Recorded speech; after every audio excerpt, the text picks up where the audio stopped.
The trend that I see mostly now in the agribusiness sector is the companies going together toward a joint goal through joint venture or cooperation or joint agreement, exclusivity agreement.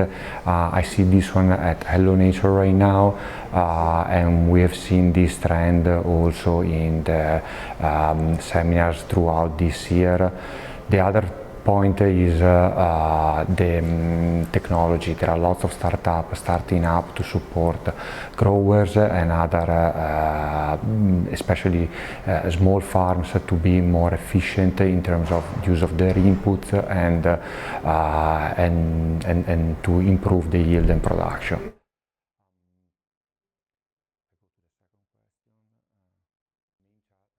The main challenge that I see now is related to prices. Prices need to be are now at a higher level, and there is the risk that if they come down too quickly, they will have an impact on the whole sector. The second point on this is related to prices, is related to logistic costs and transportation costs.